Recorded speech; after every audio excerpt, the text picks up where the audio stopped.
I see the number of participants slowly creeping up. So I think most people are in. The highest number I saw was 72. So thank you all for joining us tonight.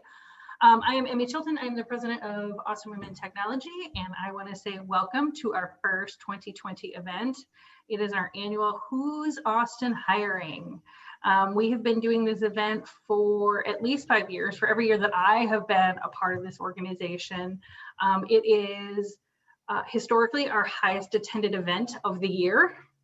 And it is a great way for us to kick off the year and really build momentum. And we're not making any changes, even though we have to do everything virtual still in 2021. So I want to thank BB Imaging for being our sponsor this evening. And Denise, if you could move to the next slide, I'll thank all of our regular sponsors.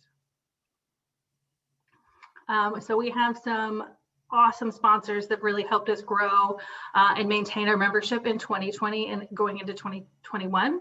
We have Cirrus Logic, Apex, Sana, PIMCO, Charles Schwab, Under Armour, Axiom, ClearData, Revel IT, FDM, ShipStation, and of course, BB Imaging.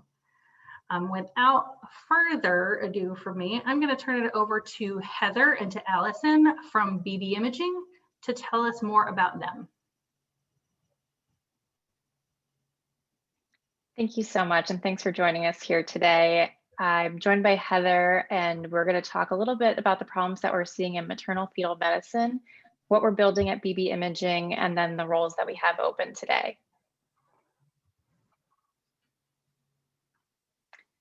So I'm joined by Heather. She recently moved back to Austin, and she joined us here at BB in January of this year as our lead recruiter. She's building and managing talent acquisition programs for BB Imaging on our technical side, corporate, and in our clinical roles. And she has a passion around hiring diverse talent and helping them find the next chapter in their professional career. And I'm Alison Camp. I'm the product manager for our product that we're building called Telescan. And I've joined the team in December of last year. So let me tell you a little bit more about Telescan. So as I mentioned, we have a problem in maternal fetal medicine, and our mission is around trying to reduce the morbidity and mortality among mothers and infants because we're seeing risk factors that are not identified in prenatal care, and especially ultrasounds. This is due to lack of access to the sonographers in the field, especially in rural and ultra-populated areas, so really underserved. Both getting the sonographer out into the field and then being able to have expert sonographic reporting and analysis. What we're building with Telescan is a telemedicine platform. This will allow hospital systems to connect to our platform, and we can have sonographer expertise anywhere in the country. This will allow the care to be provided for all patients and to be able to identify those risk factors early and be able to consult with physicians to get them the care that they need. So let me turn it over to Heather, who can talk about our open roles. Hi, good evening, everyone. My name is Heather Keene. It's an honor tonight to be able to speak amongst top talent in our Austin area. Right now, we are hiring immediately for 3 pivotal roles. The first role I'd like to talk about tonight is our senior full stack engineer. Our second role is our software engineer. There'll be multiple roles that we're looking to fill for this position. And we also have an opportunity for a contract biostatistician. However, coming soon, we'll also be featuring a data scientist open role, a UI designer, and a business development professional.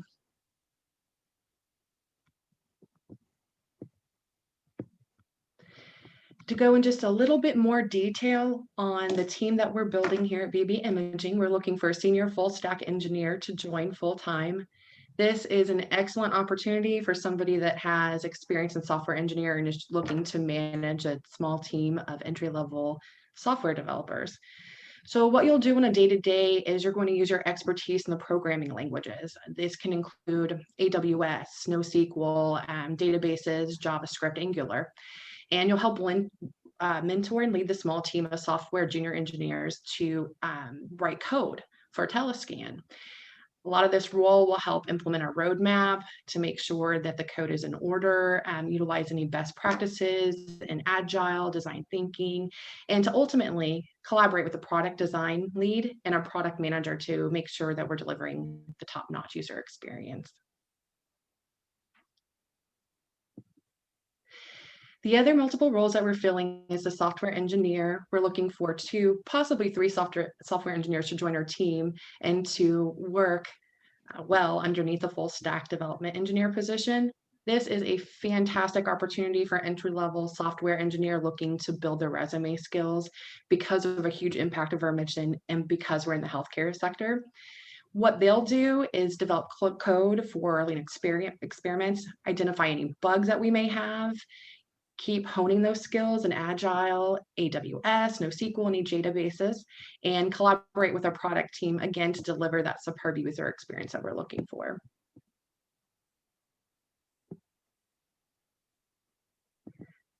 The last type of role that we have available in the tech right now is going to be our contract biostatistician.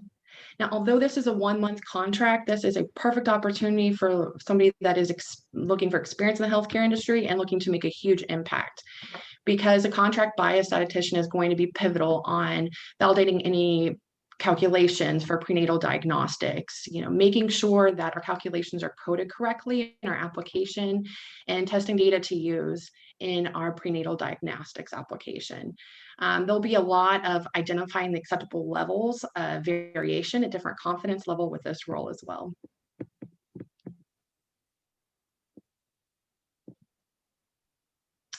I finally like to touch on why work for BB Imaging.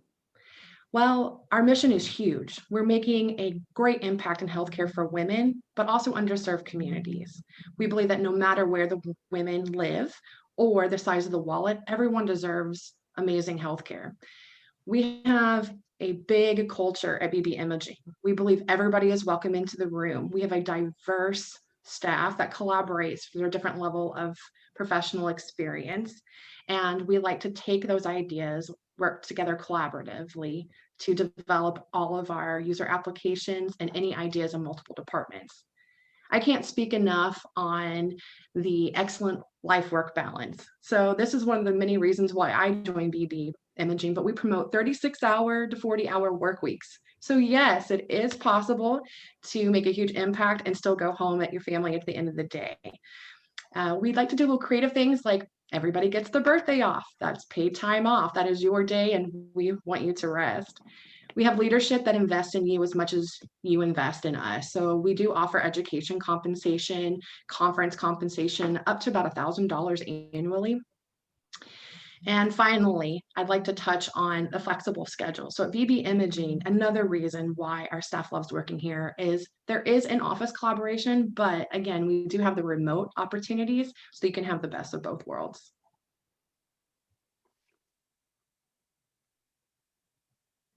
Thank you again for allowing us to present tonight. You can check more information out about our company at bbimaging.net/technology. Don't forget to follow us on LinkedIn, Facebook, Instagram. Again, my name is Heather Keene. I'm the lead recruiter for BB Imaging. Feel free to send me an email at keene@bbimaging.net or call me on my cell phone at 281-797-7984. So much, you guys. Hi, I'm Shay Cuthbertson. I'm the programs director for Austin Women in Tech. We are going to be jumping into our networking roulette section. If this is your first time joining us virtually, it's something that we've been doing to allow everyone an opportunity to network, even though we're not meeting in person anymore for the time being. So how it's going to work is we're going to have 3 questions, and I'll read the question off to the group, and you're going to be sent into breakout rooms with about 4 to 5 people. As soon as you get in there, please, if you can, be on camera, introduce yourself, where you work, if you're looking, if you're hiring, and then take the next couple minutes to for everyone to answer the question. Sometimes Zoom does not participate with us and it sends you into the same room with the same people twice, but we found you have better conversations because you've already had the introductions. So don't worry if that does happen. And we'll jump off right now. So the first one is, what are you looking forward to the most this year? And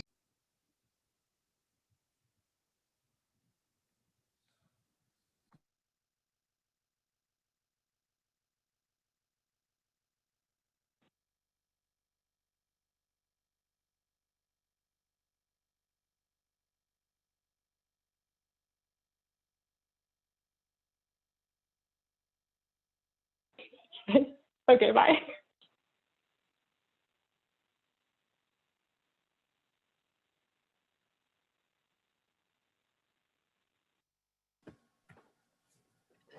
back, everyone. Hope you guys got to meet some great people and have some good conversations.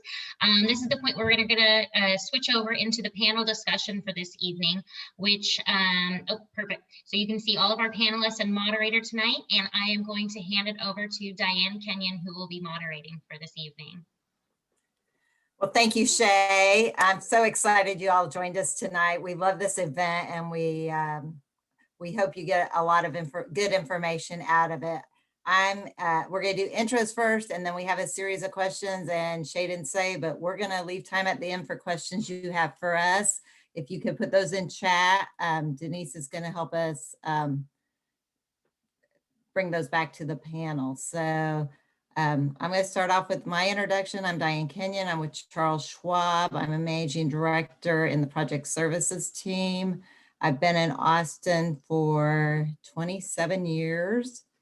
And my favorite, I've asked each of the panelists to share their favorite media for go-to information. And mine is the Austin Business Journal. So next up is Vince.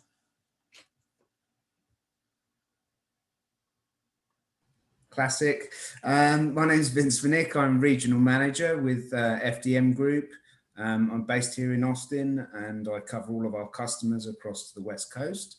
I've been in Austin since fall of 2018, so fairly new to the Austin market, enjoying it thoroughly. And I use the Austin Chamber and sources like Hired, as well as Austin Business Journal.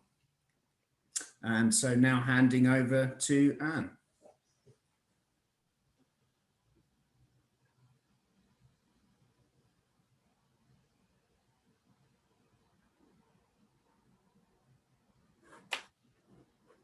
Are you on? It's on.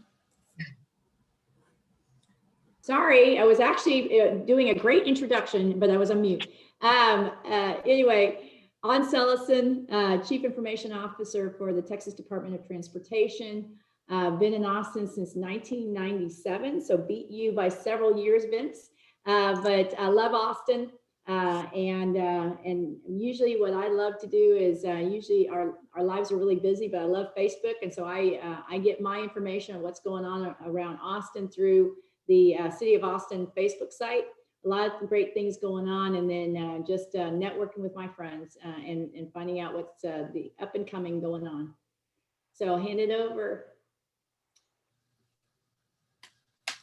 Hi, everyone. Again, I'm Alison Camp with BB Imaging, and I'm a product manager for Telescan. I have been in Austin for about 2.5 years, and I'll echo the same about the Austin Business Journal, but I also love getting those community impact newsletters in the mail every quarter or so. And I also like staying up to date on the Austin subreddit. You never know what you might find over there, some good information. So I'll turn it over to Sarmita. Hi, everyone. I'm Sarmita Chatterjee, technical recruiter with the HR team at Cirrus Logic. I've been in Austin since the hot summer of 2007, so about 13 years ago. We moved from New York, but I've never looked back. We are always at Cirrus Logic looking to hire women in tech, and I'm very excited to be here. Next. Sylvia, if you can unmute. I was not on cue. I thought Vince was before me. Apologies. Hi, I'm Sylvia Krzmarzik. I'm the Chief People Officer at Digital Turbine. I have been in Austin almost 10 years, which I think means that I'm not a transplant pretty soon.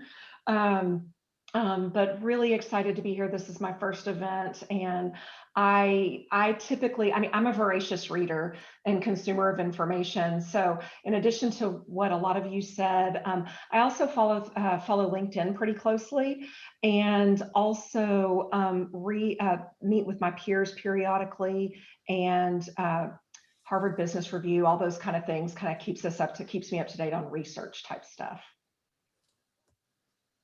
Great, thank you, Sylvia, appreciate it. So our first question for the panel is, what changes have you noticed in the hiring trends in Austin over the last year? Which roles are hot and which ones are not? And we're gonna ask Vince to start on first initial response on that. Thank you, Diane. Well, I work for an organization that recruits, graduates and recent graduates and military veterans. So some of the challenges and changes that we've seen over the last 12 months in deploying the people that we train is just a longer period to get people into organizations. There's been multiple rounds where there may have been one or two before. And naturally, with the sort of turbulence that we've had in the economy over the last 12 months, we've also seen budget approvals and hiring paused, and the approvals to get people on board taking longer. So there's just more assessment. There's probably more candidates. There is more candidates in the market coming from further afield, and so that competition is there as well. These things probably aren't things that surprise you, but when you're going through the process of onboarding people, it can be a frustration for individuals. And then also tech challenges, that's something else that I've seen, within the hiring cycles, the individuals going through on these sorts of platforms, and sometimes missing interviews, not through their own fault, but from technical challenges on both ends, not just their own. So that's the main sort of topics of what I've seen in Austin, and with our customers across Texas. If I look at what roles are hot, again, no surprises. Full stack development, software engineers, both front and back end, continue to be in top demand for us. Equally, we see more demand in automation, both in roles like SDETs, and also in DevOps, and also in UX and UI. We're starting to see increased demand, and these are all obviously at the entry point in early careers, people trying to get into technology.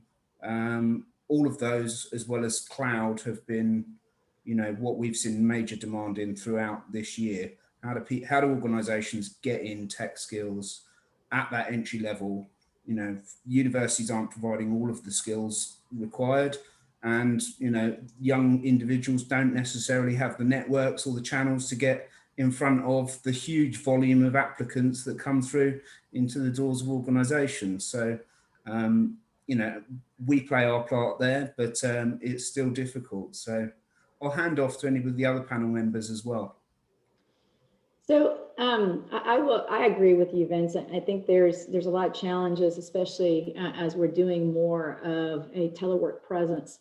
I think on the flip side, I've seen a tremendous opportunity, especially on the state side, to hire people outside of the Austin area. It really allows us a greater group of people that we can actually try to recruit, so that the talent is not so in one area. So I think there's huge positives to what the pandemic has brought.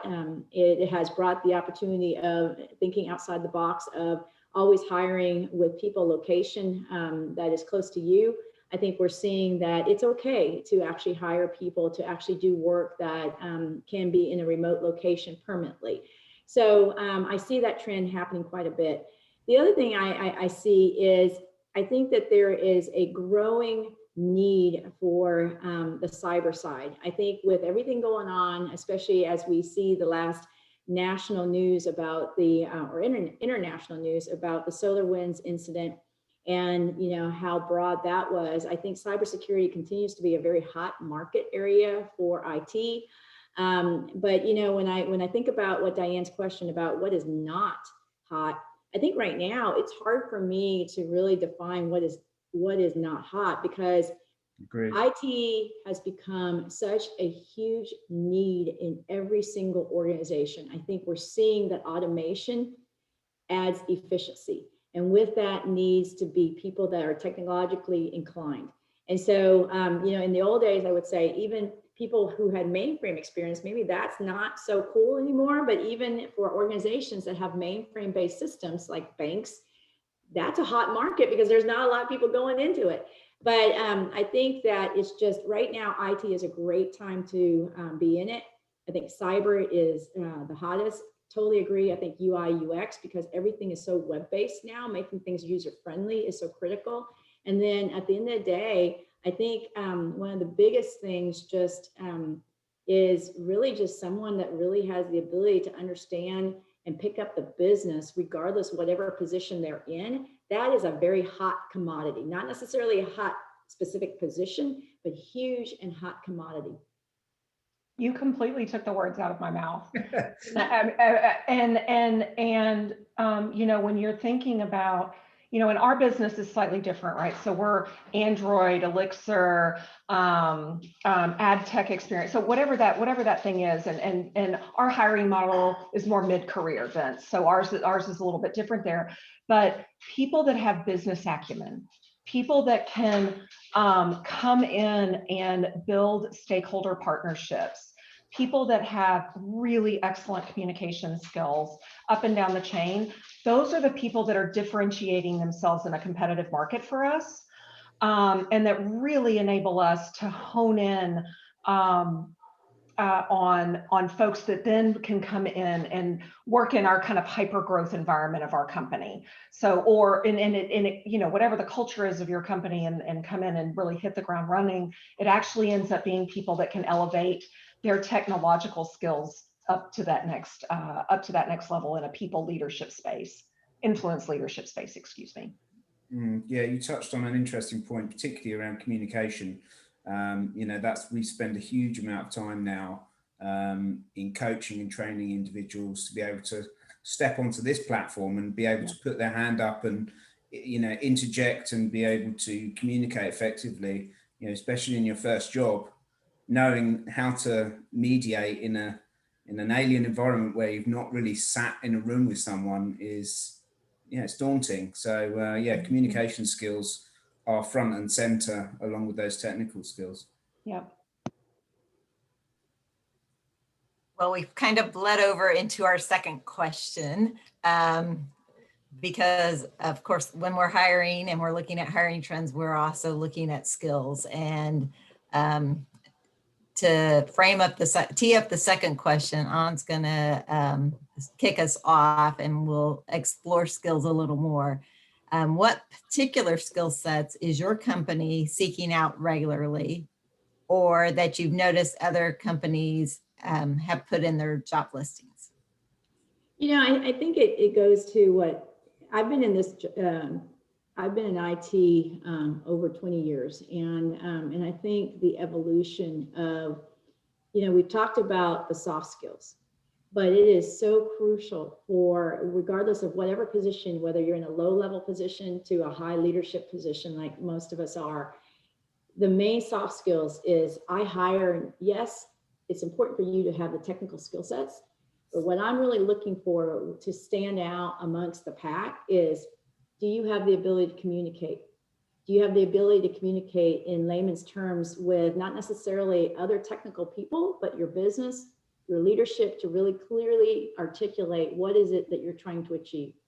The other thing is, are you able to build the relationships with your team and anybody else that is critical to your job? I think those are really good skill sets. And I think the third one I would mention is when we first come into a career, I think we have our mindset on this is the job I'm coming into. But I think as the evolution of technology, as the evolution of you as a person in your career, I think it's important for you to also have as a skill flexibility. I think what hurts you as you move further in your career is, getting yourself locked into this is what I do. This is the only thing I want to do.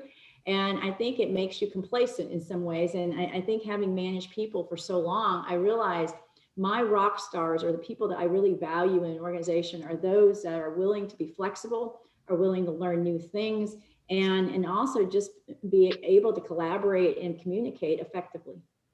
So Alison, you have some thoughts around it?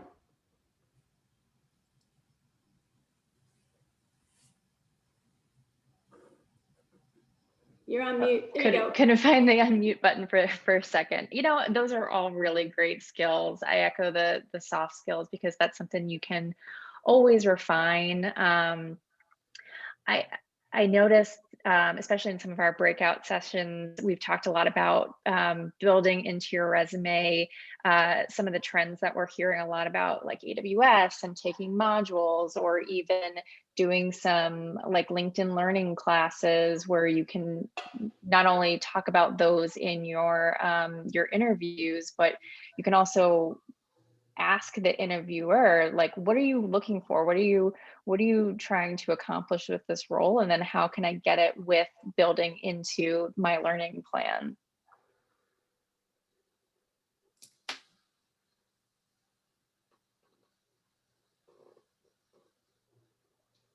Any of the other panelists want to weigh in on skills? I would just tend to agree with what's been said. What we see is, particularly people coming into the field, they've got a very set sort of idea about what a role looks like and what the role's activities are. I want to be a software engineer or software developer, and they don't think about some of the other things that are really important, which are being flexible and being able to sort of understand what your other team members are doing and being able to communicate effectively in that setting.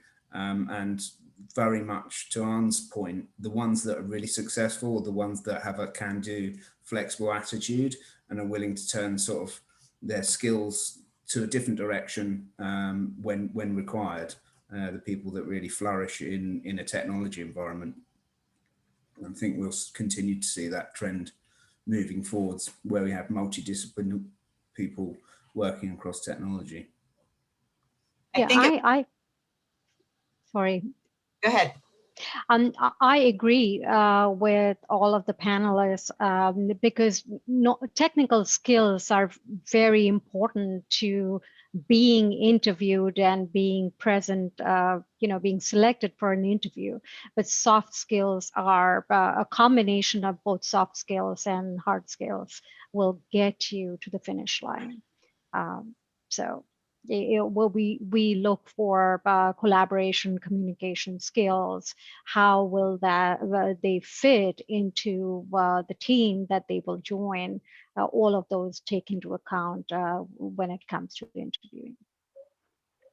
I think it was Sylvia that mentioned earlier business acumen, and I think there's an opportunity here to maybe define that. What does that mean? What does that? How do you? If you put business acumen on, if I put it on my resume, Sylvia, what does that mean to you? Oh, pick me, thank you.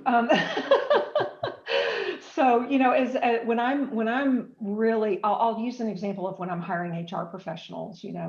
I can actually speak 5, 6, 8 bullets deep about what our business is, what our top 5 priorities are, what types of revenue are they going to drive, what's in our P&L, what are our goals that we want to report to the street this quarter, and how they're going to impact our teams.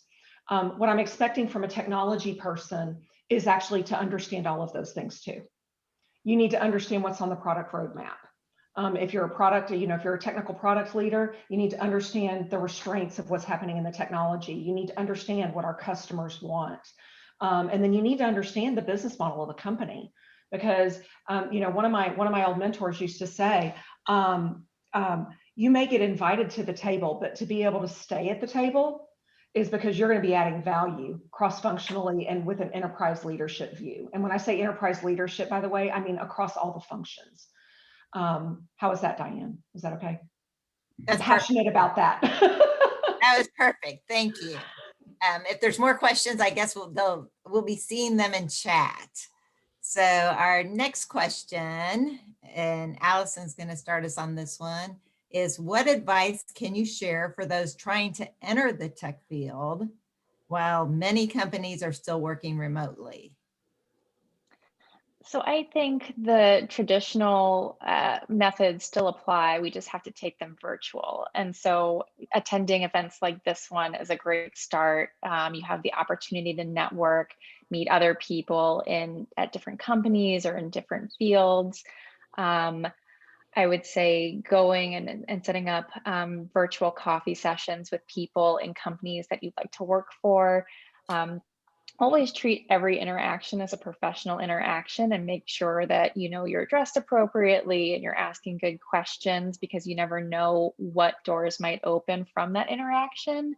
But be bold, take some time to do your research, take the initiative to set things up yourself. People are generally very responsive and say yes, but also be flexible to schedules.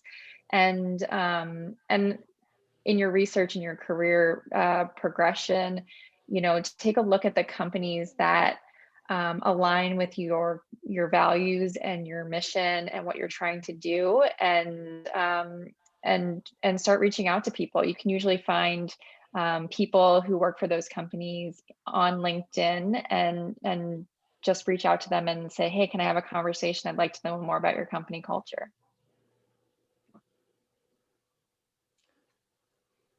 Yeah, and I would also say that if you're trying to get into the job market, especially and try to reach that job that you really want, I would say networking is huge. Doing organizations like this, AWT or any other organization, or just getting out there and having coffee with someone who is currently in the tech industry to give you guidance and support, because that networking component will put you above and beyond when, like earlier we said, it will allow you to be the lead of the pack. I think the other thing is keeping abreast of, a lot of people they think like, social sites like LinkedIn and stuff like that, it's time consuming, but I will tell you that is a good place to actually find out information about opportunities. And so I would say biggest advice I would have is continue to find people in the market space that you want to be in, network with them, take time to actually see if they want to have, meet and greets with you, and then just use that as the tentacles to get into other areas. And then just keep your LinkedIn very active and make sure that people know that you are open to new opportunities, and just be flexible.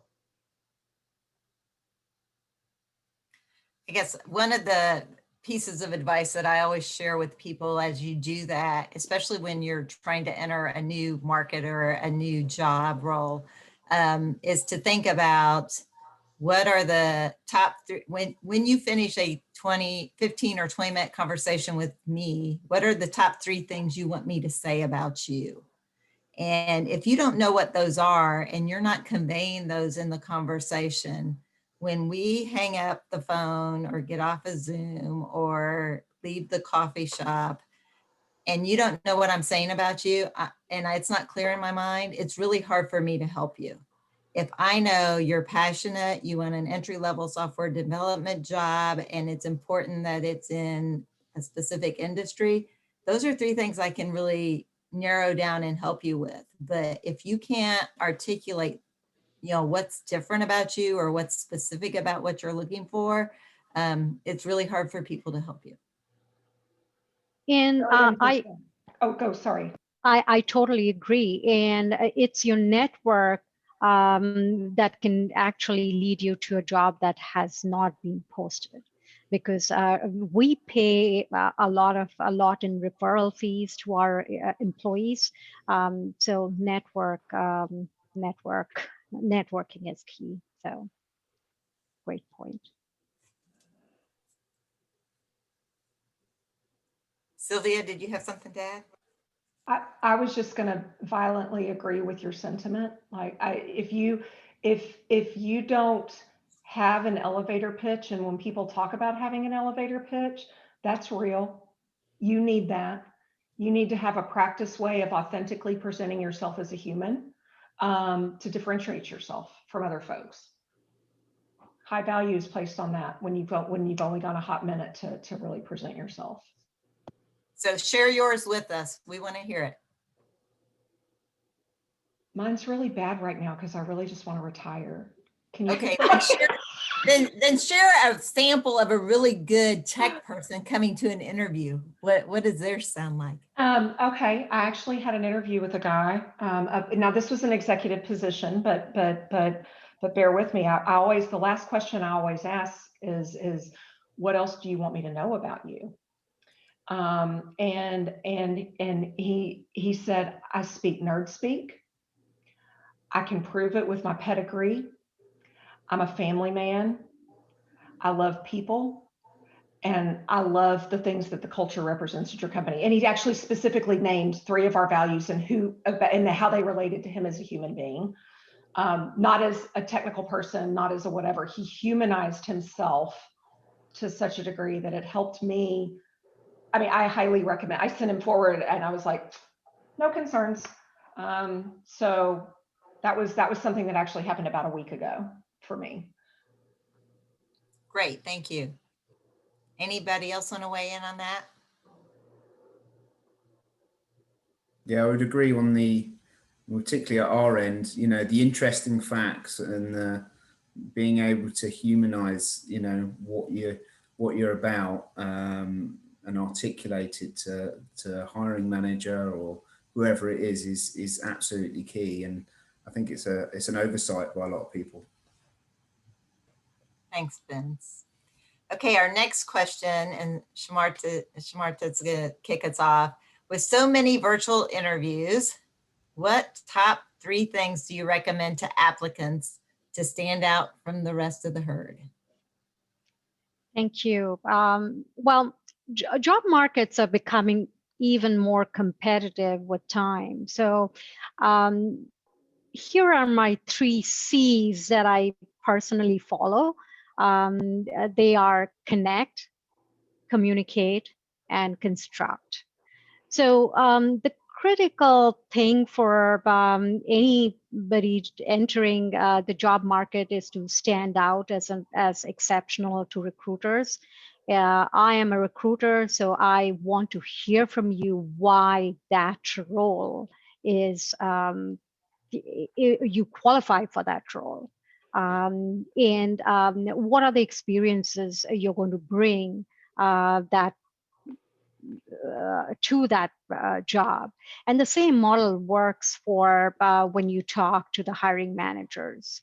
I want to see that your resume is customized and tailored to the job you're applying for. And again, when it comes to interviewing, we want to see candidates that have something interesting, as we talked about, than just their qualifications. So, for instance, Cirrus Logic is a leading expert in audio technology. So, we love to hear from our candidates. What have they done anything created, or do they love music? Have they built anything in the audio technology space? Communicate that information to the hiring managers. It's constructing those your stories and communicating it to your interviewers is key.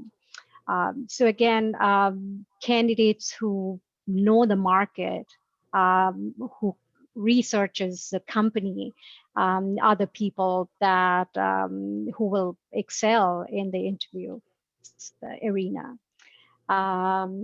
Other than that, I think, again, we touched on a little bit on networking skills. So if you know anybody at the company, reach out and find out how is it like working at that company. And when you have that conversation with the hiring manager, communicate, why you would be the right person of their choice for that job. And again, connection is chemistry. Communication is key to getting hired, and you have to construct those building blocks to be successful at your virtual interviews.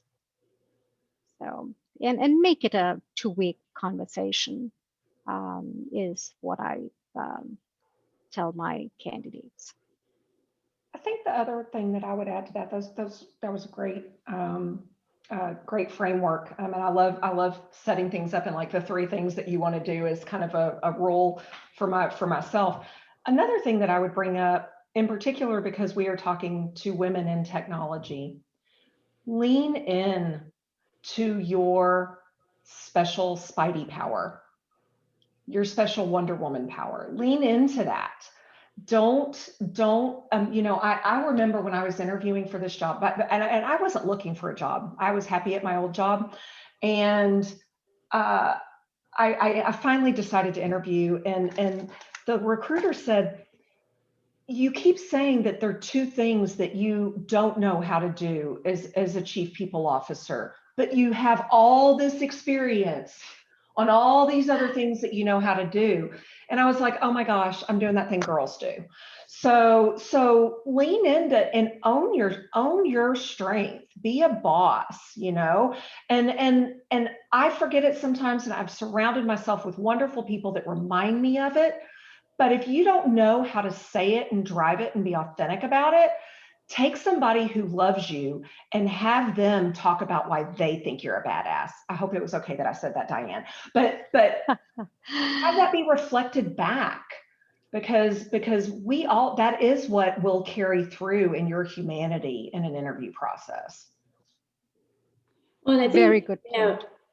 I think, Sylvia, you said something that someone once said to me. They said, women, when we apply for a position, we second guess whether we're qualified, and then we basically then just tear ourselves apart about why we don't think we're going to get the job. Whereas men, and again, this is not a men bashing, so I apologize. But whereas men, they just throw themselves into a position, and they just, they wait to see how it goes. And I think that what you said is very, very true. Women, we are very thoughtful, and we're very introspective about who we are, what we are, and then we're our biggest critiques. And I think that is something that resonates with me. What you said is own it. I think as you get older, you realize own it. Your weakness may be perceived as a weakness by you, but someone else may think you are a badass, and we'll just say that because I think it's okay to say. And I think we need to own it, and we need to realize that the stronger we are and the more confident we are as a person, the more we're going to come out and shine. And I think that truly is what sells us compared to a man. A man will go in there and he will just do. Whereas I think we overanalyze and overguess ourselves. So I love it, and I love your passion, and I love your power. And so I'm with you. I'd high five you if we were in a physical place. But yeah, own your strength, and let's just let yourself shine. I think that's great.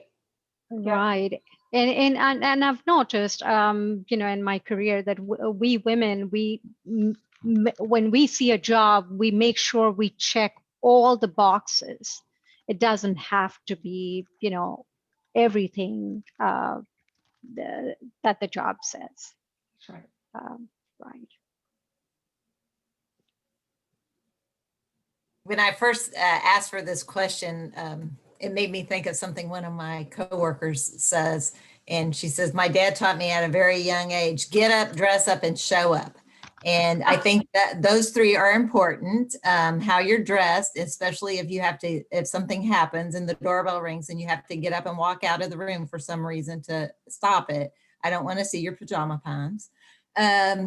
But, and how you look on the screen. And I've seen a lot of things in chat about having a ring light, having your camera at the right level, don't put your face down here so you can only see my nose and above. You want to have presence. So I guess today that's my number one. My number two would be to make eye contact. So know where your camera is and look there, because when you're not making eye contact with the person, you're not connecting with them. And I know you want to look at their face, which is slightly below where that is, but you got to figure it out. When you're talking, you want to be looking as close to your camera as you can. And then my third thing is, please answer the question that they ask. I have tons of candidates, very experienced, polished people that come into my interviews and they do not listen to my question. They do not answer my question. And if I ask for an example of the last time you did an MS project plan and you haven't done one, it's okay to say, I haven't completed an MS project plan, and pivot and say, I've used this tool and this tool or Excel instead, and this is how I build out those plans. So you don't, it's kind of that 80-20. 80% of the time you're going to have a specific example that they ask for, and 20% of the time you're going to have to pivot, but verbally explain why you're pivoting so they think you're still answering the question they asked. To that, I will also add that try to connect with the interviewer, research them, find some commonalities, and see if, did y'all go to the same school, talk about that. I remember most recently talking to, interviewing a leadership candidate, and he brought about his ex-wife, his personal stories that wasn't necessary at all. Great point, Diane. Agree with that. I've seen that happen before. The personal stories that go on for far too long. And give examples before you're asked. I think that's the obvious one is, being prompted in an interview to give an example is the worst. I think you should be given the example as you give the answer. We sort of encourage our trainees to think about that and use the STAR method, and really just think about what they're trying to convey in their answer, and examples front and center again.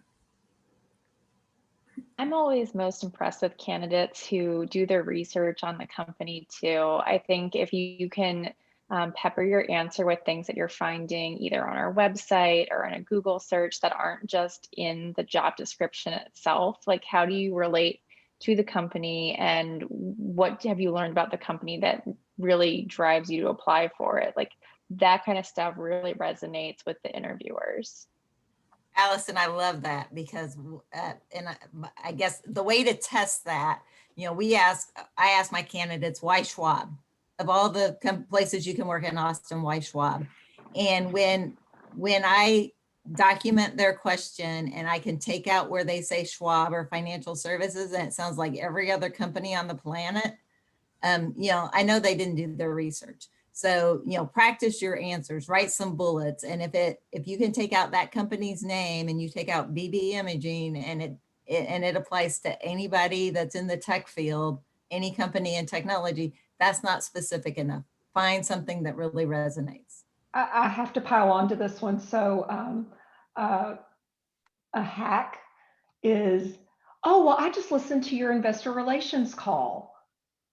And I thought it was really interesting that you guys are looking at international and M&A as a priority. So for companies that are public, it's a total way for you to just go in. So if you just look at about the leadership team, about whatever, you're going to find that differentiated answer built in for yourself.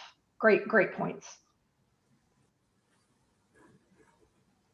I think another thing is if you network with other people at the company before your interviews and something really resonates and you say, you know, I know some people that work there and they speak very highly of your culture and this is what appeals to me, then that's a way of saying I've done my work outside. I've talked to other people in addition to looking at your website. Okay, we've got one more question, and this one's just a little bit of pivot, and then we're going to get to all of yours. So with a hiring market like ours, the candidates are not the only ones that need to stand out. Companies need to stand out to the candidates as well. So what tips can you offer to companies to get the best candidates to apply and accept their offer over another offer? And then also, what can companies do that can help retain the talent they have? And Sylvia's going to start us on this one. Okay, so outside of having bright red hair and a very colorful top, there are other things. And so I was really thinking about my experiences at different companies and what is differentiated where I work right now. And I'm not trying to sell Digital Turbine. I'm just trying to think about what has made me feel different. And I think that for me, it's been around, you know, and by the way, guys, just remember, and I know that some folks are really desperate to find jobs right now. And it's a horrible, like everything going on in our macro environment is just really, the struggle is real. But remember, you're dating them just as much as they're dating you, okay? And if you end up in a culture fit that isn't good, you're not going to thrive. And so when I think about one of the things about that I value a lot in our interview process is that values just aren't something that's on a wall. We have a kind of a little bit of a relentlessly authentic culture, and some folks don't like that. Okay, so some folks don't like it. And so we actually, Russell Jones and I, just this week, did a training for our managers. And one of the things that we talked to them about was when you hear a candidate use an example that actually represents our values, that's a trigger. If you have a candidate that represents something that isn't our values, ask a follow-on question. Because that is not doing that person any service or our company any service for doing that. So that was one of my first things.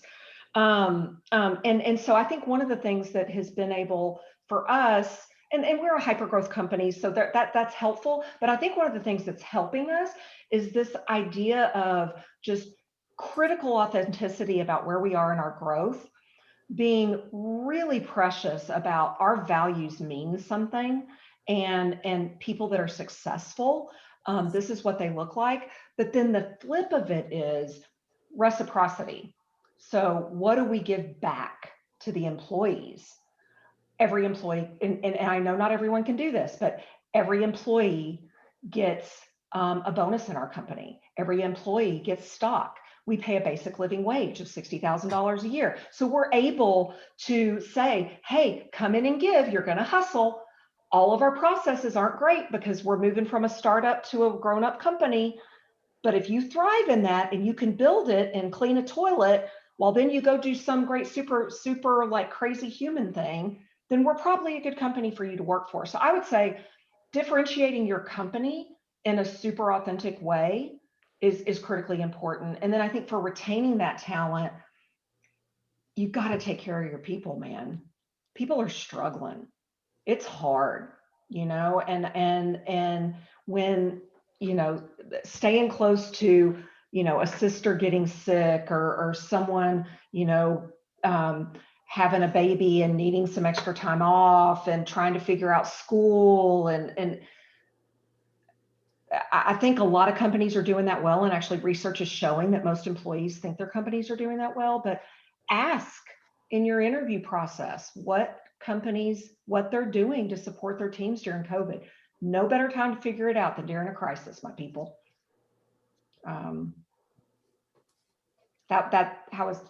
I'm very like feisty today. I apologize. Today, I'm feisty every day. Today. I know, Russell. Okay.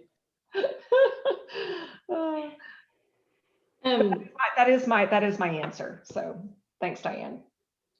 I think from, and I'll speak from a state agency perspective, you know, from a government perspective, I think we have the challenges of what makes us attractive to private sector jobs. And I think the answer is the mission. You know, we do have a TxDOT. I mean, I'm very blessed to be at a great agency where the mission is very clear. You know, everybody is moving in the same direction, which is fundamentally our mission is to build and provide the best road and airway and railway infrastructure for people to you know, to drive and get around in Texas. But I think on the flip side, you know, a lot of companies, and my husband works for the private sector, I think one of the things that the state still can do, and TxDOT does, is it gives you a family atmosphere.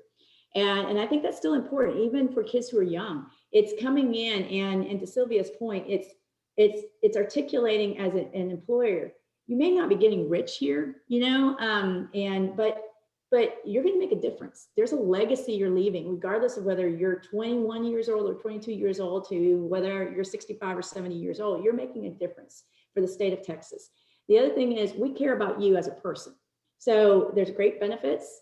If you are sick or if there's a crisis, you know that you have stability. Overall, I think government is still a very stable platform. But I think the other thing to retain staff is, regardless of whether you're a private, a public sector or whatever, it is challenge your staff. Make sure that the environment is not only clear on what you're trying to do, but give them the feeling that you're trying to teach them transformative technology, regardless of whether that's in the project management world, whether that's in the development world.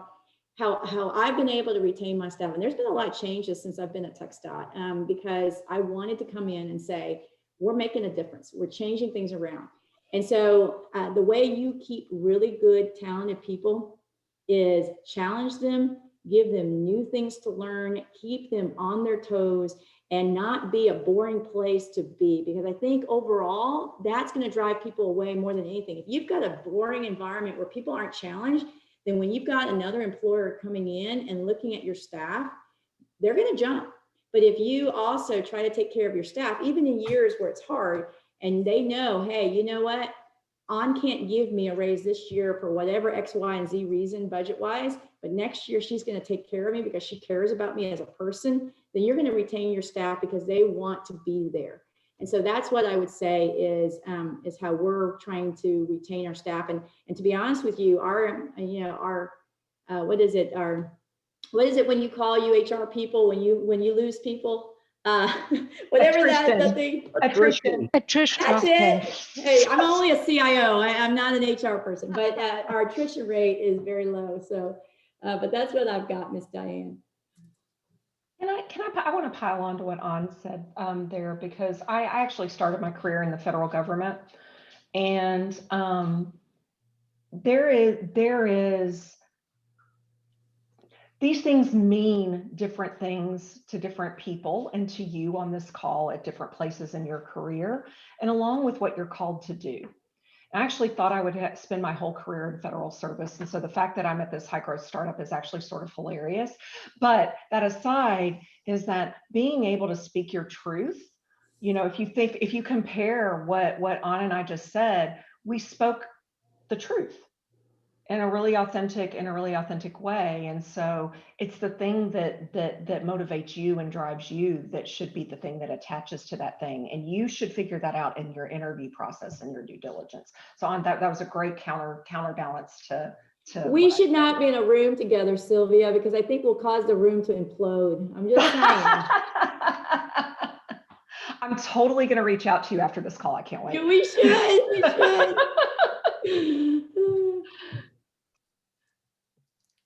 Any of the other panelists want to weigh in?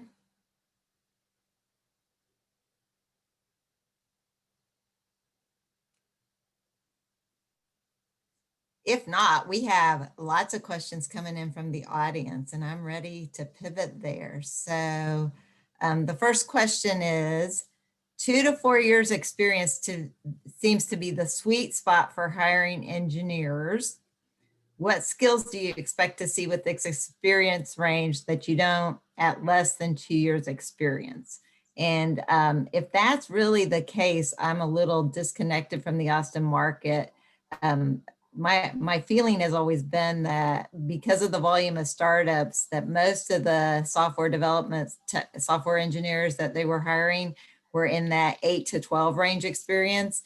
And that's been the hottest job that I've seen for a long time. So if it's shifted down, that's news to me, and I need to do some research. But can you guys weigh in, like somebody with 2 to 4 years experience, what do they have that someone with less than 2 years don't have?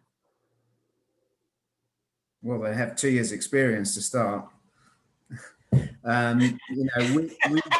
deal specifically with people who are in their first roles. We train them to get that, to bridge that gap from academia into or military into the commercial tech setting. So we're creating the building blocks. People with that 2 years experience have got what we touched on earlier. They're starting to get a bit of domain and business acumen and understand, how commercial world moves, how organizations are structured, how to, attend meetings correctly and, and add value and ideas to teams. People straight out the traps in year one, you do get people that can contribute, but it's still a learning curve. 2 years down the line, 3 years, 4 years down the line, you're starting to know your skills and strengths. You're starting to have hopefully some industry and sort of technical specialties. So I think that sweet spot we see, one of the biggest objections I see in my world is actually, well, we're looking for people with 3 to 5 years experience. And I always look back 3 to 5 years before and say, was there a big peak in university graduates in that year? And the answer is that it was the same as before. So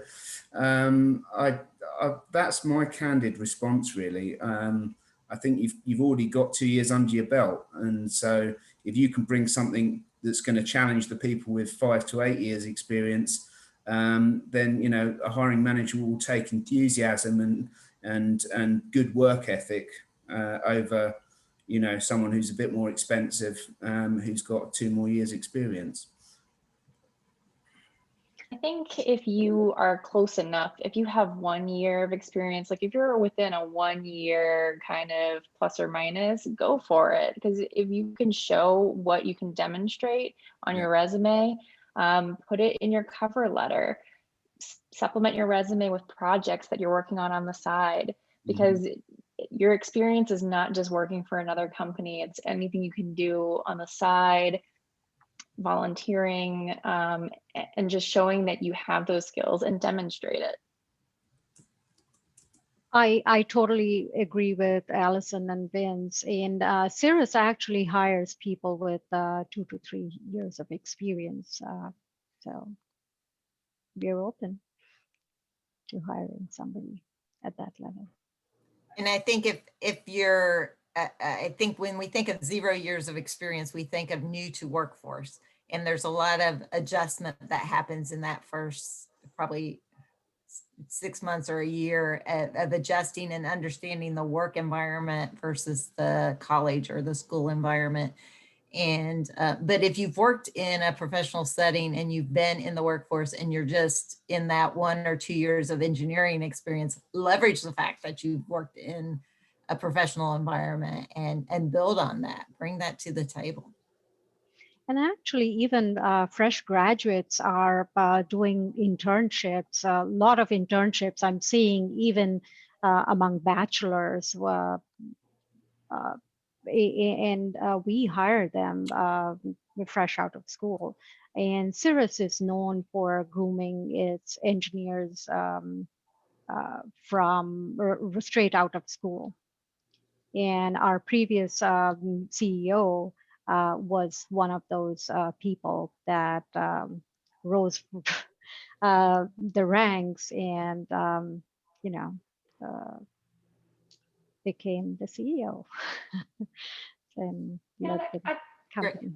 If I could just say one other thing. The other thing too is remember that going back to what we said about women earlier and our tendency to think of what we're not.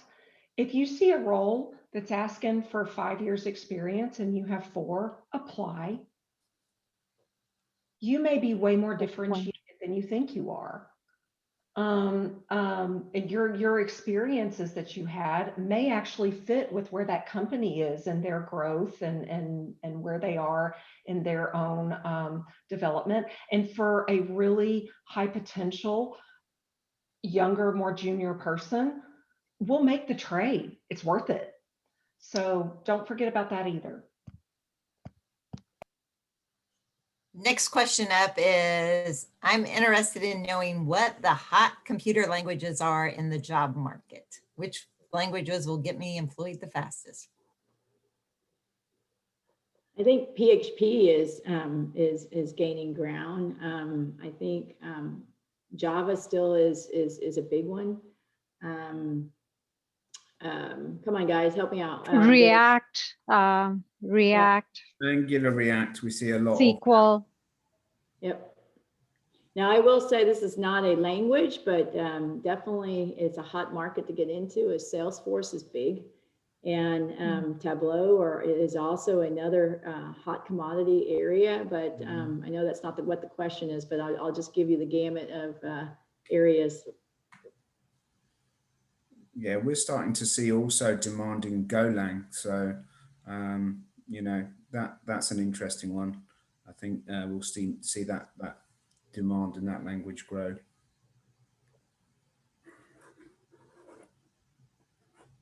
Great, thank you. Next question is back on interviewing. Do you have any suggestions on how to humanize the bot, in quotes, interviews that are getting more common?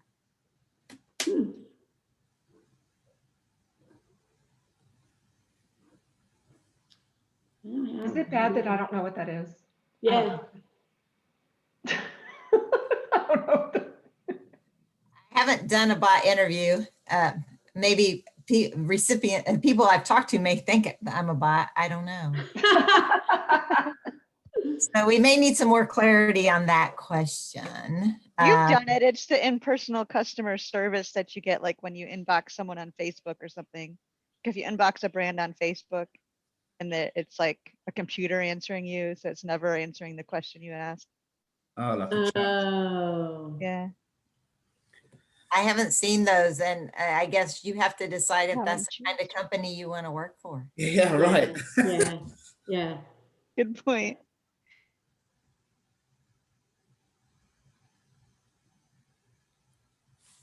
I'm looking for the additional questions that Denise, can you help me?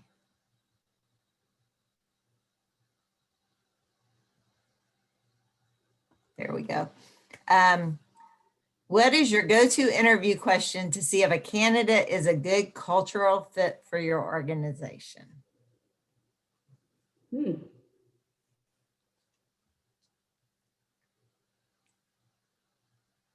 That's a good one. I wouldn't say that. I mean, I do a lot of interviews. I don't think there's no question. It's not a specific question. I interview for a lot of project managers, and we are a very collaborative and relational organization. So I ask about a problem person and how they dealt with it. And if they were like, I called them out in the meeting and then I escalated it, I know that won't work at my company. You know, I ask, you know, when things got really behind on their project, you know, what did they do? And if they took a very command and control approach, that's not going to work well at my company. And so, I mean, I have some different situational questions that I ask about how they do their work to see how it fits at Schwab. And I think Diane, I think you bring up an excellent point. I think that's how I work as well. Is it's not necessarily one specific question. It's just situational questions that you ask, and I think how they approach those situations is really, can they adapt? Can they communicate with the team? Are they flexible when issues happen? I think you hit it straight on. One of the questions or positioning that I do is to say, if it's a backfill or whether it's a new position, is what problems are we hoping that this person is going to solve?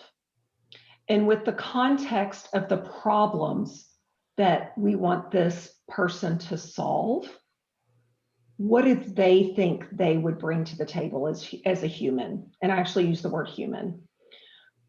Because usually it's an opportunity for you to really dig into the emotional intelligence and whether they have some level of learning agility. And so I almost always ask that question in every interview, but I set the context of the thing that the thing that we're worried about this role, or the thing that we're trying to have this role fix, or the building the skill set of XYZ will help us do, ABC. So with me telling you that, what is your reflection of that? And usually that can help me. It also feels a lot more like a conversation. I don't like interviews that feel like interviews, but then it also, the flip of it is that people tend to let their guard down a little bit because they're thinking through, neuroscience kicks in, right? And they're kind of thinking through how they would do some of that stuff. So. One that I haven't had a chance to put into practice yet, but I was actually listening to the Dare to Lead podcast with Brene Brown a couple weeks ago. And one interesting technique I heard, again, it's not one question or one behavior, but how do you take your company values and turn them into behaviors that align to those values, and then translate those behaviors into questions, because that will align the interviewee with what you're trying to do and your values and your mission, and then also translate that into helping to onboard too. So I thought that was really interesting, and I want to take that back to my company. It's such a great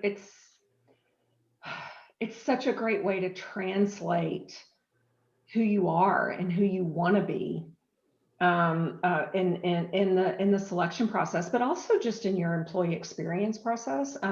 And for those that are looking for really good reads or good TED Talks or all the things, I'm not just saying this because she's my alum, but Brene Brown is a damn genius.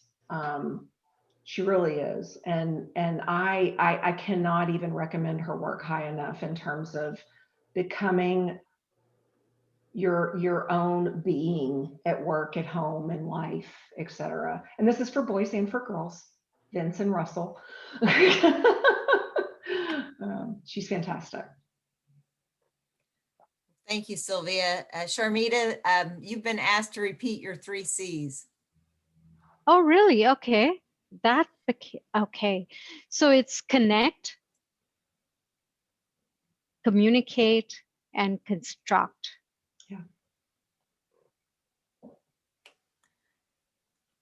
Why did I?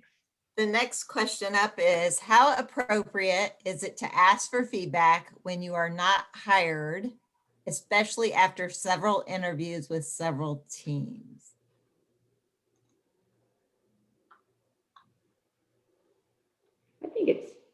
I think it's appropriate to ask. You just need to be open to the fact that you may not get a response, right? But I think that if you ask it in a way that says, I didn't get this position, but I welcome, constructive feedback to give me, information to do better. I think employers would actually be okay and be open to that.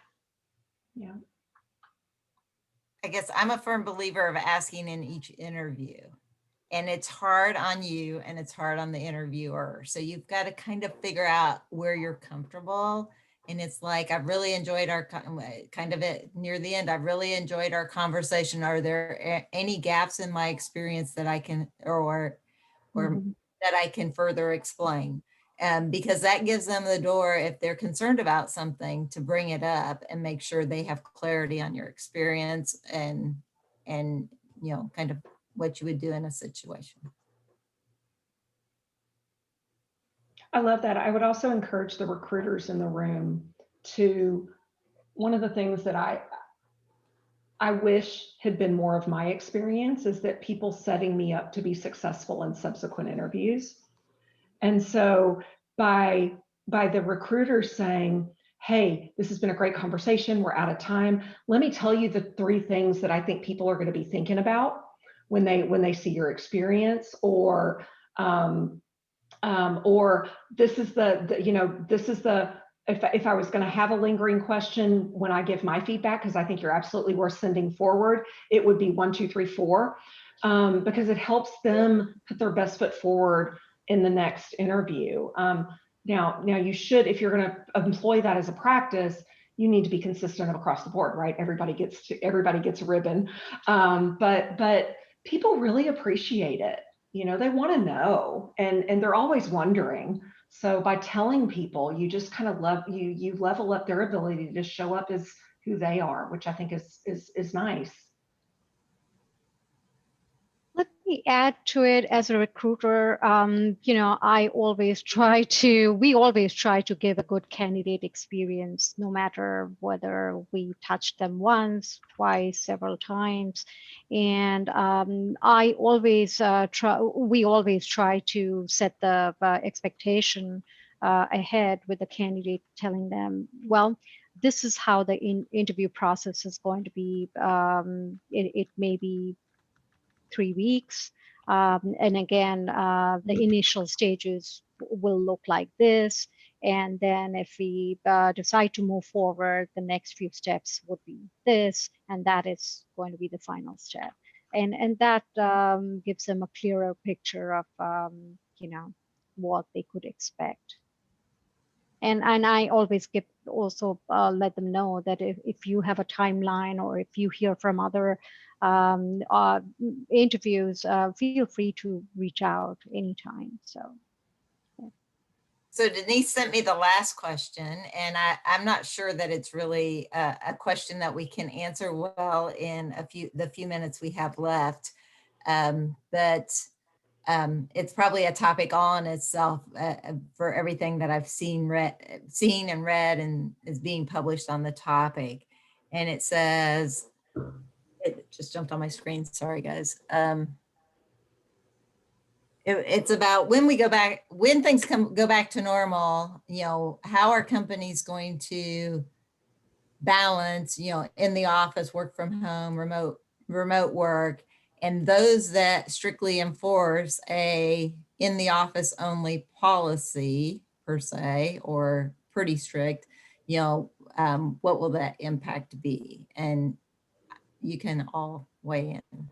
I think if they do the strictly in office, if it's not critical to the role, they're going to see attrition. I think that is absolutely clear. I work in an organisation that historically has been a pretty in-office, environment. We work with young people, and they need in-person support. However, in the last 12 months, we've moved like everyone else to a totally remote setting, and we still have people going into some of our offices, but the option's been really given to the workforce to an extent, to say, when do you want to be in, what's going to work, and how do you feel in your personal situation about coming in from a safety perspective. So I think if you say it's one or the other, I think organizations are going to find their workforce is looking for something different. Yeah, I personally, I don't think it's going to change. I think it's what you kind of open the can of worms. And so in many ways, we're proving that organizations can be successful doing telework.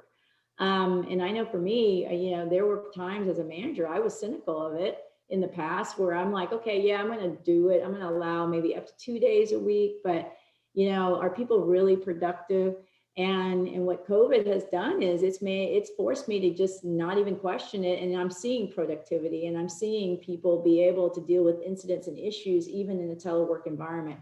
And so I think when we get to normality, which I hope and pray we get to normality, my organization will still have a large chunk that I think we will do remote, just because I think traffic is so horrible and in Austin, and we're in Austin area. And the other thing is, I think it's a huge recruitment thing for me and retention benefit. If I can tell my staff as a state agency to say, you know what, as long as you keep up your productivity and you are satisfying the need of the customers and you get projects done and so on and so forth, I'm going to continue to do the majority of work through telework. And I'm hoping that will keep and sustain my team and realize I'm thinking about them as a person and their own burdens and issues, and not necessarily just wanting them to be physically in a location just to justify their jobs. Totally agree with that. So I do want to offer a little bit of a counterbalance. And I actually just slacked my team. I was like, oh, I'm fixing to say something not popular. But there is a trade-off to this. And there is a significant body of research that probably the individual employee doesn't care a whole lot about, but in terms of loss of culture, loss of innovation, loss of career path, or eroding of those three things. And depending on where a company, government agency, whatever it is, in their growth or in their maturity, it may not be a good idea to go 1,000,000% remote. And so we have come forward and just said, hey, look, guys, we don't know what the future of work is. We think it's going to be hybrid. We are noticing that silos are being created while we're all being really productive, but the level of problem solving and being able to get into a room and the synergy of being able to do that post-COVID and travel and all the things that are in relation to that, those are things that we just haven't figured out yet. But while productivity is still good and we're still doing great, nobody's in trouble, like all the things that are all the things, there are some trade-offs to a remote workforce. And to be able to mitigate those things, like anything is going to be a trade-off, right? Whatever decision you make, you're going to have a yin and a yang to it. And so being able to really lean into what those things are, I think is really important. And so I think a lot of folks are looking for answers right now. Like, what are you going to do? Where am I going to be? What's going to happen? And I think that a little bit of grace in relation to what this is actually going to look like in 12 to 18 months is needed by both employers and employees. So that would be my answer to that. And I think that's a great response, and I think that's a wrap for our Q&A, and I would like us to thank our panelists. So I think it's back, I don't know if it's back to Denise or Shay. Thank you again so much, everyone. That was an amazing panel and discussion, and thanks for everyone for putting their questions in. We are going to move on to the next segment. Denise is going to share her screen here for us, which is our who's hiring and who's looking portion of the evening. So we are going to start off with a couple of slides that have a bunch of roles that are open. We're going to start off with Lacey, who is our volunteers coordinator, and she's going to tell you about the volunteer opportunities within AWT. Hello, everyone. I'm Lacey, volunteer chair for AWT. We have some exciting volunteer opportunities available in the programs area as an LI chair, which is in our tech groups, and help with our speaker leads and other areas as needed. If any of these areas resonate with you and you would like to get more information and or get involved with this amazing organization, please email us at the email address listed on the slide deck. Thank you, Shay. Turning it back to you. Next, we're going to go to Beth Ann with Axiom. Hey, Shay, thanks so much. And you know what, it's been a great evening talking to and sharing ideas here. My name is Beth Ann Bigham. I'm Chief Security and Compliance Officer at Axiom, and we've got a number of high-tech jobs We've been talking about tech all evening tonight. So we are looking for a senior project manager to lead the IT and operations portfolio management office. We are agile in our methodology, and because we develop product and code, we leverage quite a bit of processes that align with integrated CI/CD pipeline. We have 3 cloud engineers to help with the continued deployment of our AWS as well as GCP platforms. Analytics is hot, data science is hot, so we're looking for a data scientist. Some of these roles are work from home, others are in certain locations, so you can always check our website. We are also looking for a principal architect, and then within my organization, I do have 2 entry-level security engineer jobs, primarily looking at data security because we're only as good as the protected data, and then a security engineer who will help advance secure SDLC practices. So definitely looking forward to talking to you and with you, so make sure you reach out to us. Back to you, Shay.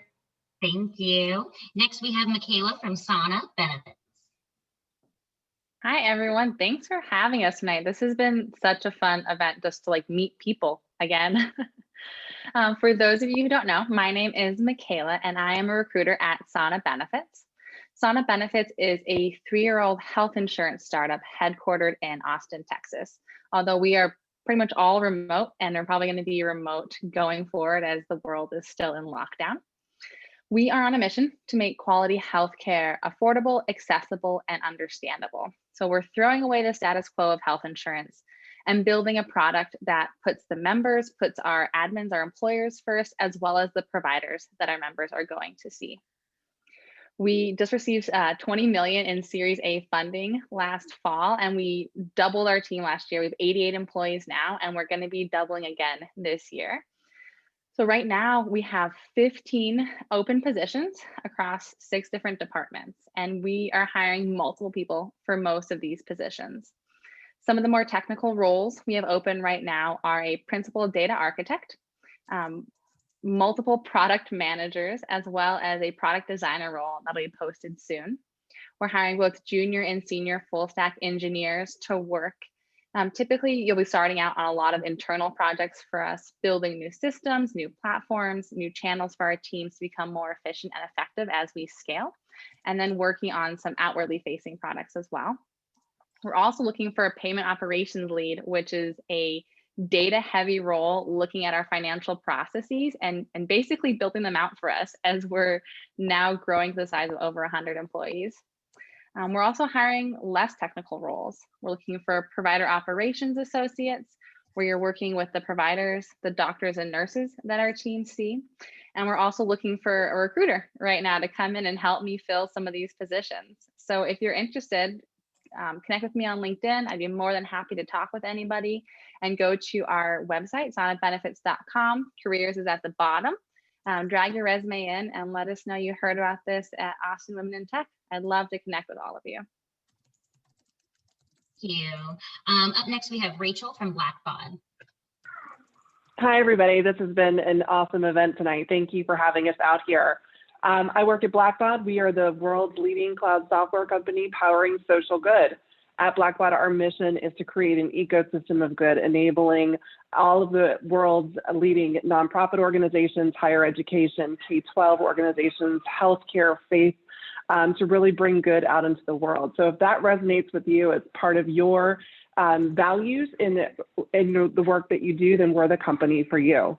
We were also just voted one of Austin's best places to work by Built in Austin, a 2nd year running. So we're excited about that too. And we are a completely remote workforce, but we do, we're based in Charleston, South Carolina, and we do have a office here in Austin that has just been renovated and will be opening up at the second half of the year for all of those people looking to get away from their children or out of their small space that they're working in. We have a lot of research, development, and operations roles here listed, and our tech spans from, as you can see, .NET, C#, Angular, and VB.NET, into the very hot topic of cybersecurity, as well as to our customer-facing roles in consultation and professional services. If you're interested in a role at Blackbaud, you can definitely reach out to me via LinkedIn or check us out at blackbaud.com. Thank you. Next up, we have Mara with Octane. Hi, everyone. And just like everyone's been saying, this is incredible. I love everything that you all have said, and you're all my new best friends. Yes, I'm with Octane, and we're actually a family of brands. So some of the brands you might recognize: ShipStation, ShipWorks, Shipping Easy, ShipEngine. Those 4 companies actually make up Octane. We're based here in Austin, and we're owned by Stamps.com. So I call us a grown-up startup, meaning that we are about 530 employees with Octane, but we have the power of a larger company, meaning great benefits, 401k match, employee stock purchase, open PTO, robust health benefits, education reimbursement, all of those great things. We also got the Austin Top Workplace designation for 2020. We just found that out. Waiting to hear on one more, so I'm excited to see that. And our software actually solves complex, stubborn, and frustrating e-commerce problems. So anybody that ships anything from 1 item a month to 1 million, so we can really scale you. We are hiring. Matter of fact, today I just got 200 land on my desk. So these are our top positions that we're looking for. But please, if you or someone you know is looking, we do have these, senior data scientists, DevOps, back end, front end, of course, full stack engineers like everybody wants, but you want to work with us. No.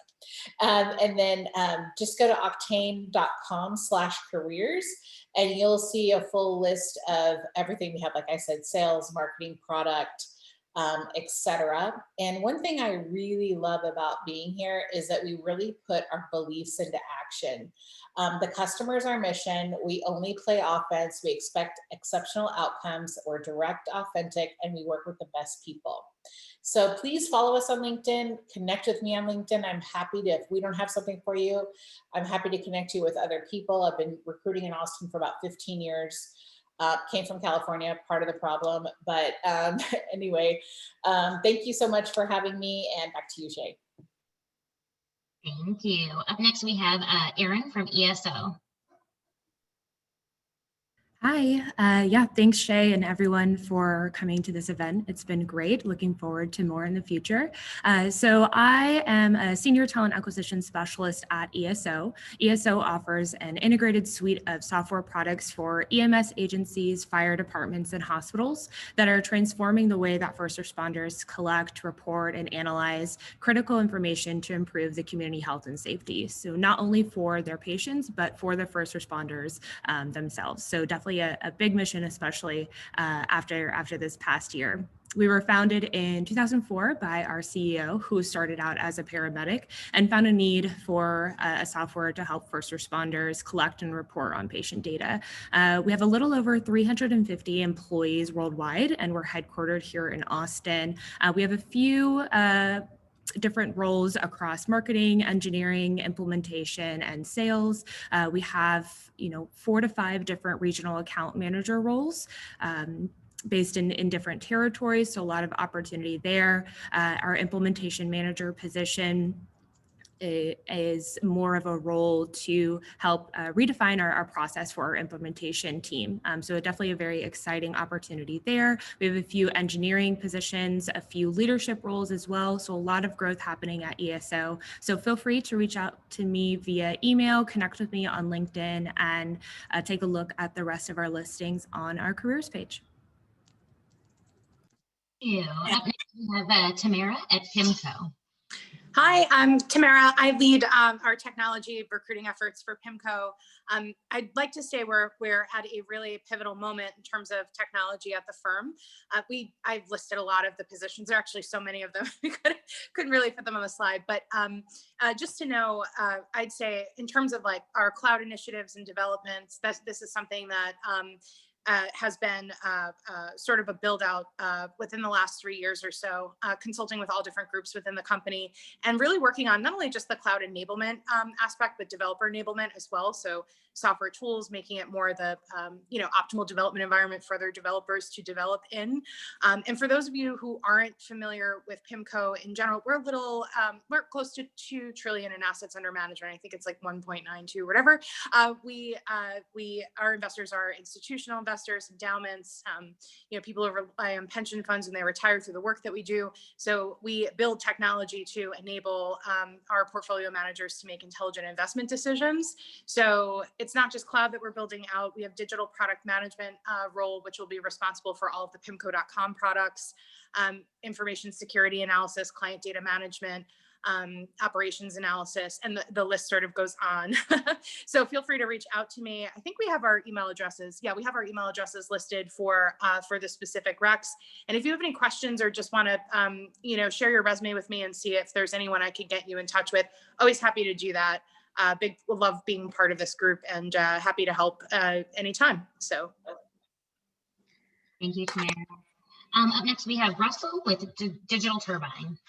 All right. First of all, thanks so much for the invite. I really want to thank Sylvia, who's our fearless leader, for leading us, and Kelly, and also Mimi on our marketing team, because they have really done a lot of work to kind of get us in this place here.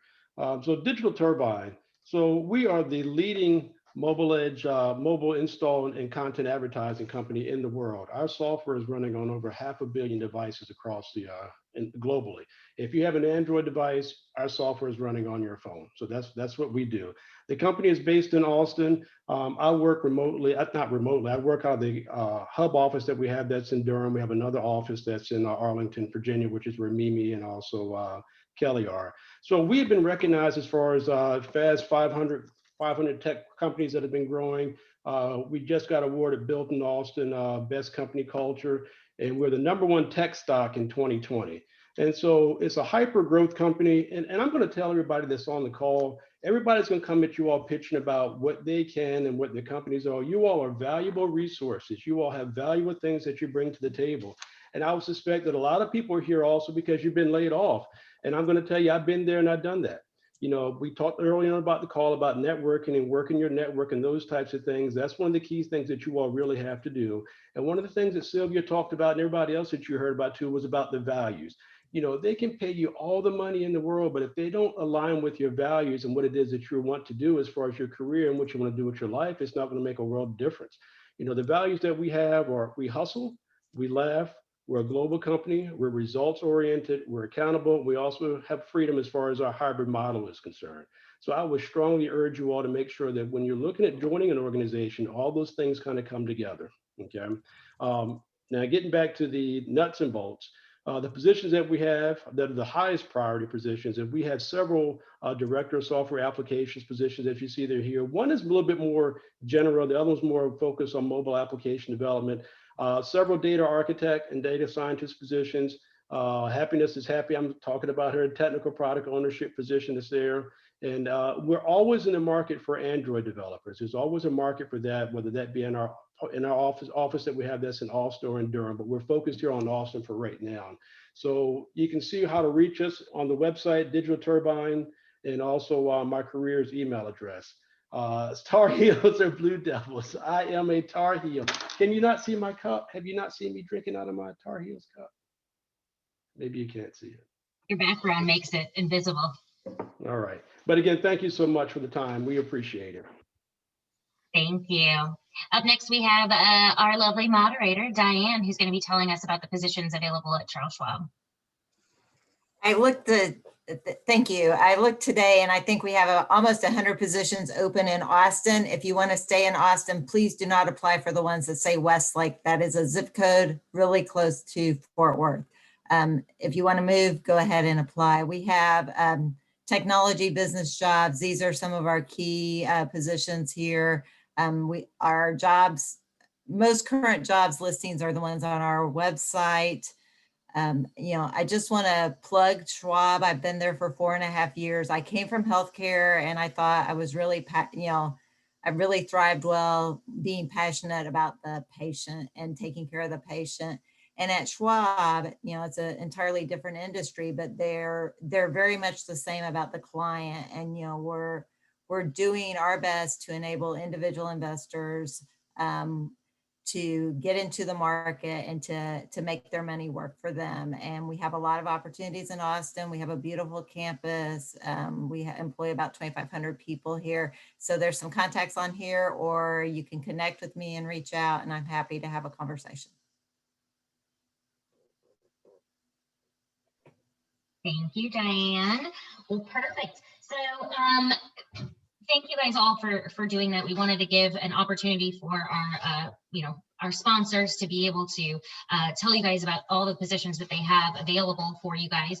I also want to encourage you to please, we're going to record this event and then also download the chat and send it out in our recap email. So anyone who has put anything up there on opportunities or they're in the market will all be included in that. So please go ahead and add that into the chat if you haven't already.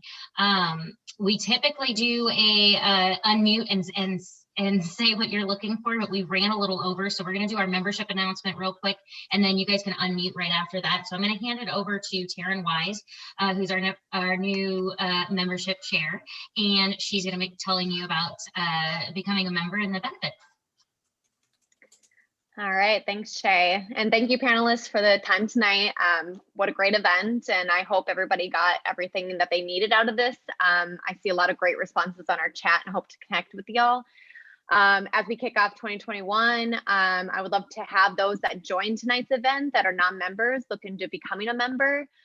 We do have events once a month. We host events like this for members and non-members alike, including intelligent conversations, network events, happy hours, fundraisers for like Girl Start and Dress for Success, tech talks and expos and conferences.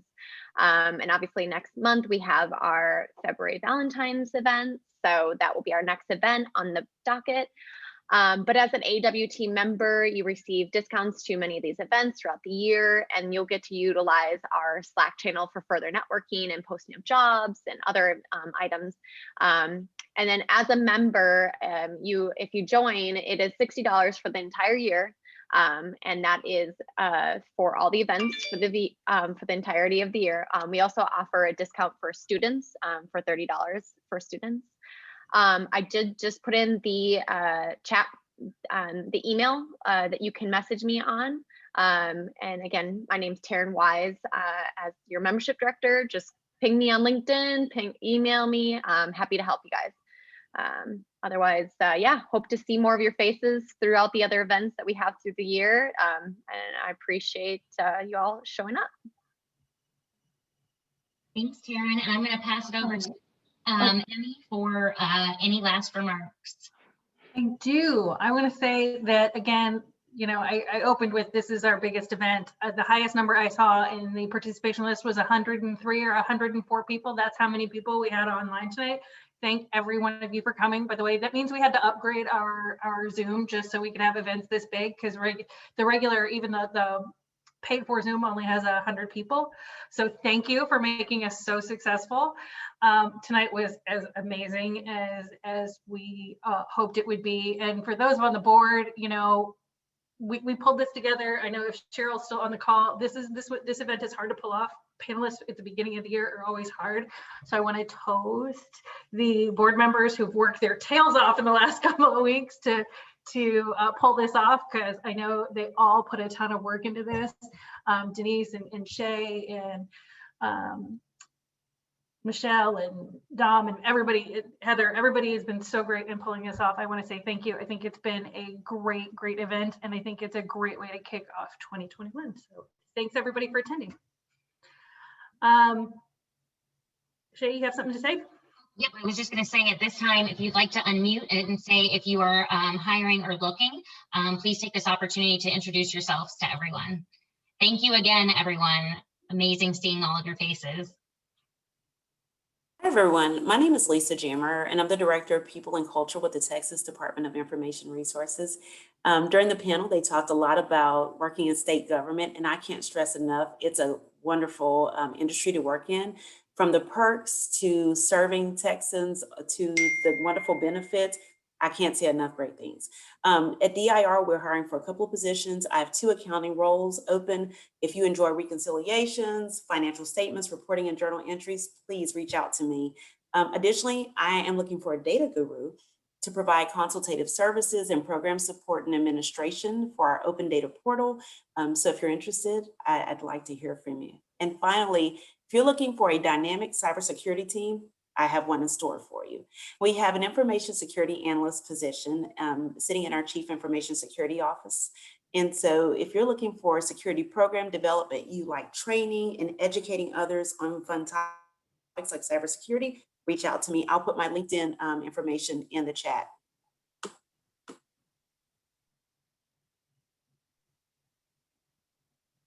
Who's up next? I'll say hello. Well, go ahead. Go ahead. All right, I'll take it on.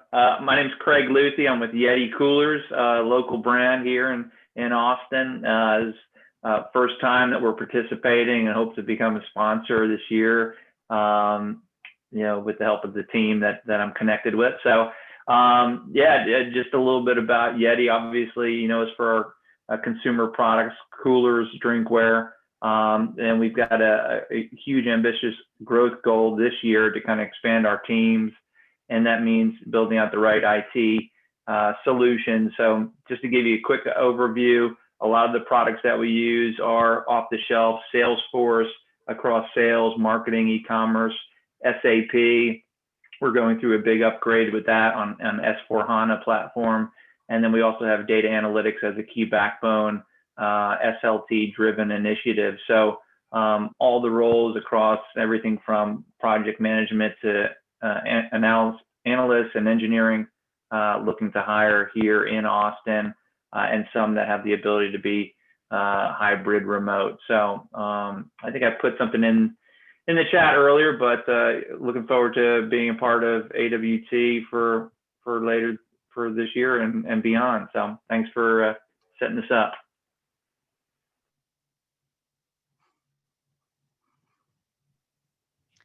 Hi, I'm Sarmita. We are a proud sponsor of AWT.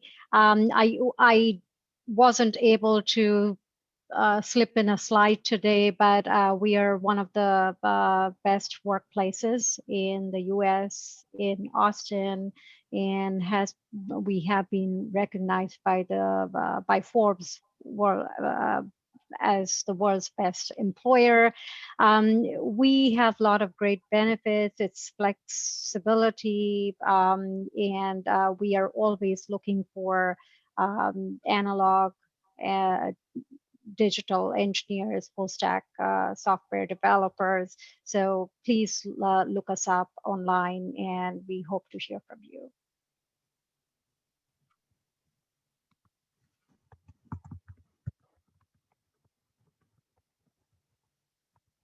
Who wants to go next? We got anybody else offering or anyone else looking? Yes, hi. My name is Joy Wiggins, and I'm a professor and also an equity and inclusion consultant. And I've been very busy in the chat, so I shared my LinkedIn. But basically, I just moved here from Austin, and I'm looking for equity and inclusion consulting clients, but also possibly a full-time manager or director position in equity and inclusion. So if you all hear of anything, I'll put my LinkedIn and the chat. Thank you.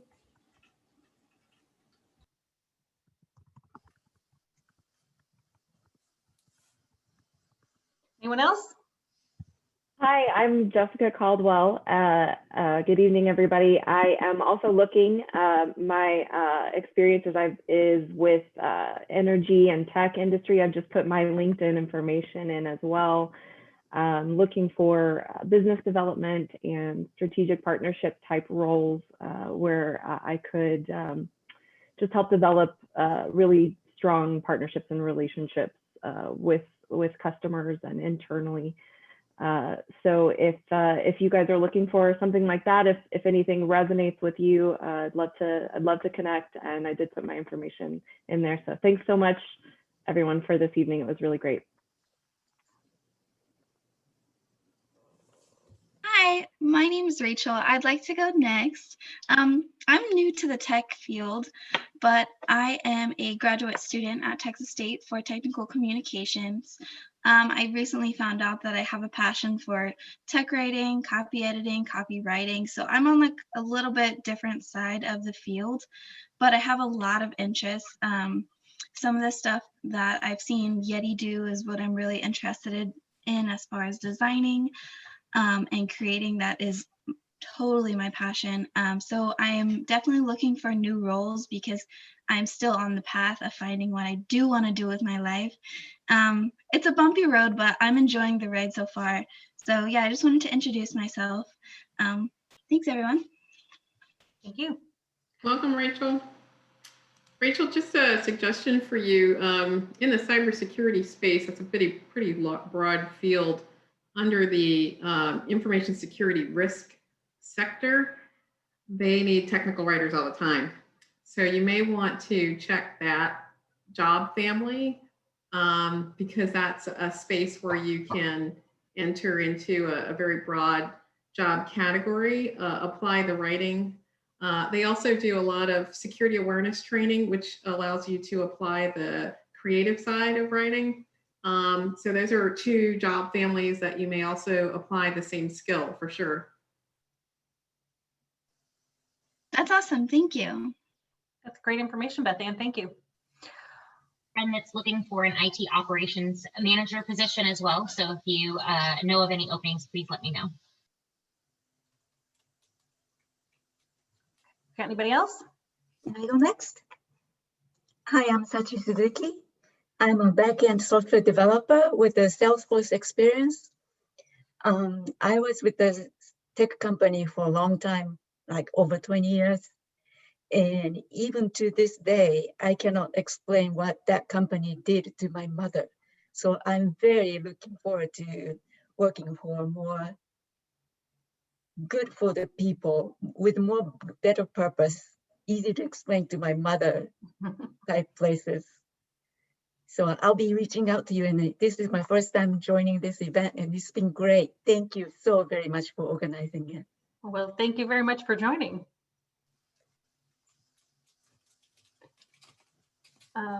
Anyone else?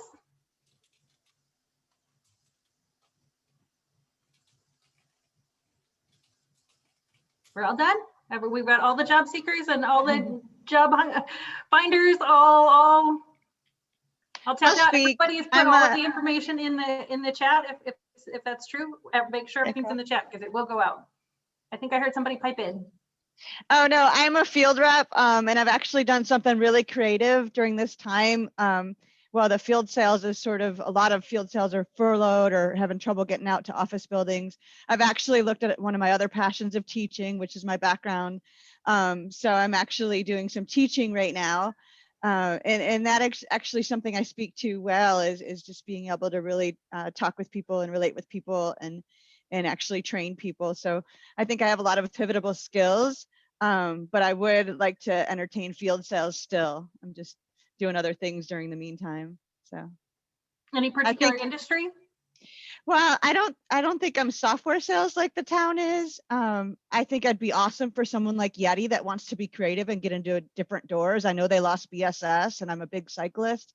Don't think that was a huge customer for them, but I'm extremely creative. If you look at my background, it's like graphic design, photography. So I think I could actually think of some different doors for Yeti or someone exciting like that to get in with. I have a lot of energy to get into a lot of doors.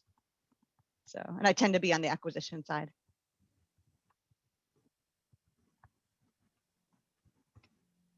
What else we got? Everyone wants Yeti swag. I don't know if you saw that. No.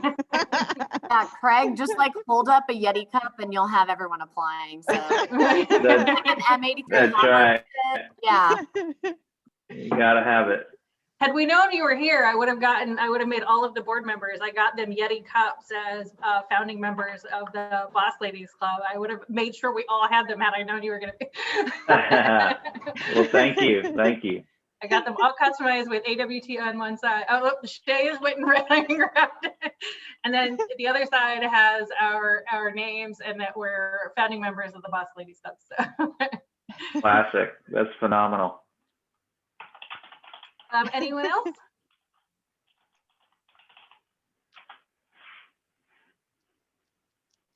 Okay, I guess we and I can. posted in the chat what we have. What was that? I'm sorry. We have a DBA position. Okay. And a PM position. Okay. And where was that at? The General Land Office. Okay. Okay. In the words Last of call. Amanda, Any more? greatest agency you never knew existed. I love the way you sold that on there.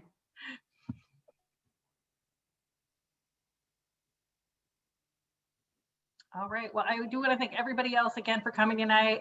As awesome and amazing as it has been in person, I don't think we lost anything. In fact, I think we gained from being virtual because the chat was on fire tonight. So I just want to thank everybody again for joining.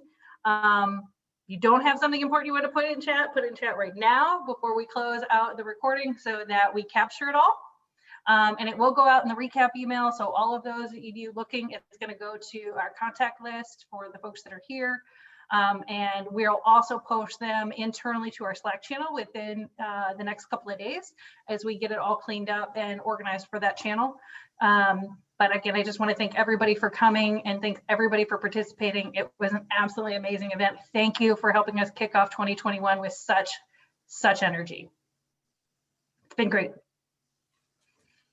Have a great night, everybody. Thank you.